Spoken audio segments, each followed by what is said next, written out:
movimentos, então, de BlackRock em grandes fundos e hedge funds, etc., de comprar Bitcoin, eles podem estar fazendo isso? Então, eu vou até te perguntar, porque é o seguinte, teve uma declaração do Jamie Dimon, e você viu, semana passada, ele falou que o Bitcoin é a maior pirâmide da história. Pode ser isso? Pode. Deles estarem fazendo essa estratégia? Não, na verdade, o Jim Dimon, ele é o representante maior de quem manda no mundo, que é a família Rothschild. Sim. Tá certo? O Exatamente. JP Morgan, ele foi fundado por um braço da família Rothschild nos Estados Sim. Unidos, que era a família Morgan. Sim. E eles participaram da criação do Fed. O Fed é uma instituição privada dos bancos. Sim. O Fed, ele é um cartel dos bancos para manipular a taxa de juros do mundo e fazer essas coisas loucuras que a gente estava vendo, né? Da esposa do Macron lá. Conecta, tudo se conecta, entendeu? Então, o fato é o seguinte, o Flint, que é o CEO da BlackRock, ele é um cara que trabalhava nessas empresas, o JP Morgan é sócio da BlackRock, é sócio também do outro fundo lá, que é sócio, eles têm participações cruzadas em tudo. O fato é que a BlackRock em si, ela é uma prestadora de serviço e ela faz fundos eletrônicos para você comprar com um único clique, um índice ou um Bitcoin da vida.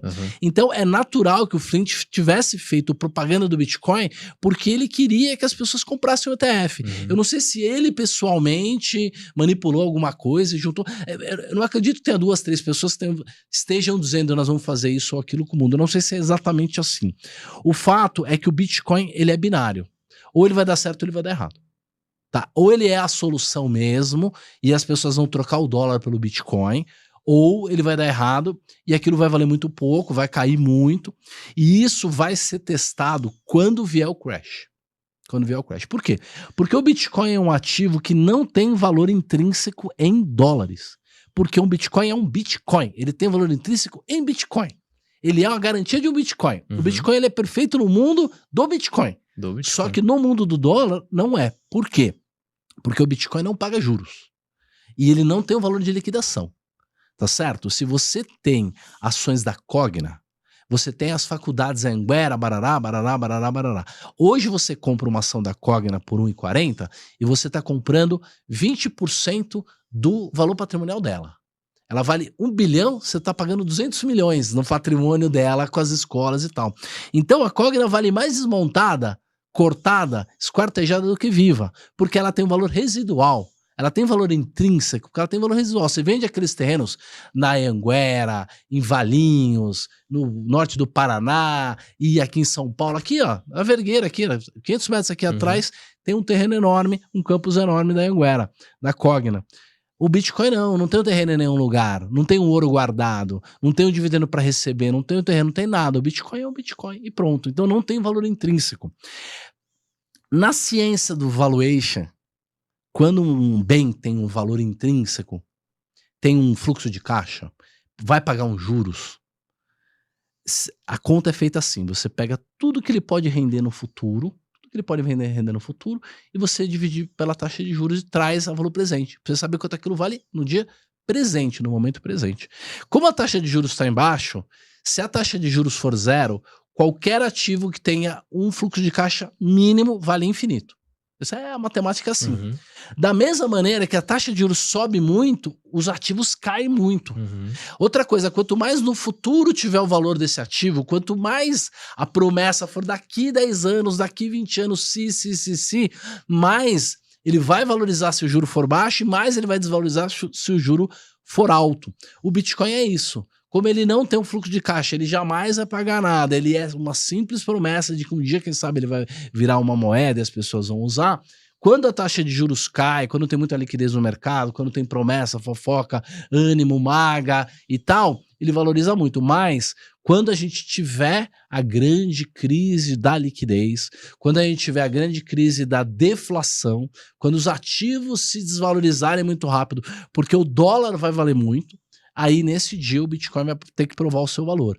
Eu acredito que o Bitcoin vai cair cerca de 90% nesse período. 90%? 90%. Mas tudo bem, ele volta para 15 pau. Entendeu? Ele vai chegar em 130, no teu crash ele vai voltar para 15 ali, Não tem problema para quem supostamente acredita nele e acha que ele vai valer pro resto da vida. O Bitcoin tem um aspecto filosófico, o Renato fala muito, né? Mas ele é um ativo meramente especulativo. Meramente especulativo. É isso que eu tô dizendo pra você. Tem umas 21 milhões de emissões, etc, etc. Mas aí deixa eu te fazer uma pergunta. E se os governos chegarem uma hora e proibir o uso de Bitcoin?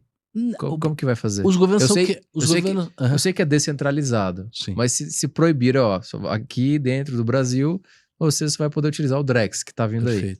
Perfeito. E aí, como é que fica a funcionalidade do Bitcoin? O problema do Bitcoin nem é esse, tá? E aí, porque a pessoa só vai poder negociar entre quem tem Bitcoin. Mas não tem problema. Enquanto tiver liquidez no mundo, mesmo que os estados proíbam, as pessoas vão continuar tendo, vão continuar querendo ter cada vez mais. Por quê? Porque dos 7 tipos de risco que existem, o Bitcoin resolve um único problema, que é o risco governamental.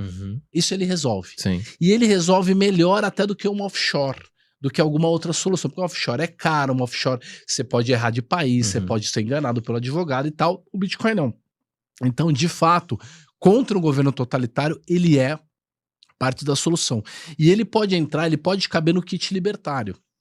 O kit libertário é um fundo falso que você tem que ter na sua casa, que tem ali um lingote de ouro, um maço de dólar, entendeu? Um pendrive lá com a senha lá do Bitcoin e um revólver se for possível.